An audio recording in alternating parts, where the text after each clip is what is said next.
It took 3 weeks of infighting and 4 rounds of voting, but the House of Representatives finally has a new speaker. Louisiana Congressman Mike Johnson took the gavel this afternoon.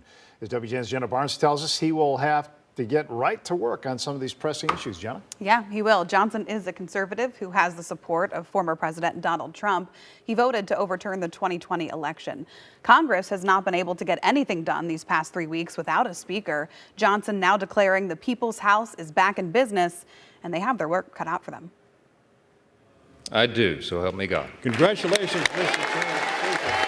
Congressman Mike Johnson of Louisiana, the newly elected Speaker of the House, after 3 weeks of turmoil within the Republican Party and several other candidates unable to secure the votes, Republicans unanimously elected Johnson to the role Wednesday. We're in a time of extraordinary crisis right now, and the world needs us to be strong. The country demands strong leadership of this body, and we must not waver. The big issues looming over his leadership: funding to keep the government open and aid to Israel and Ukraine. The first bill that I'm going to bring to this floor in just a little while will be in support of our dear friend Israel, and we're overdue in getting that done.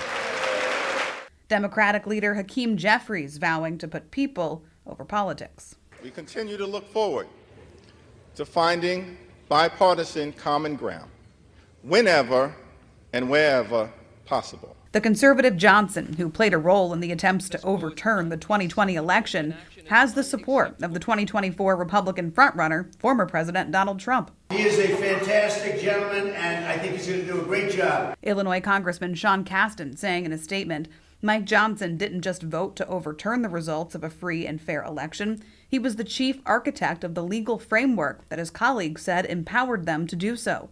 Mike Johnson's disregard for American democracy is disqualifying.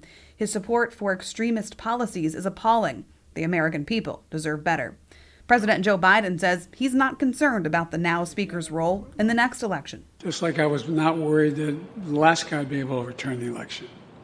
They had about 60 lawsuits and all the way to the Supreme Court, and every time they lost. I understand the Constitution.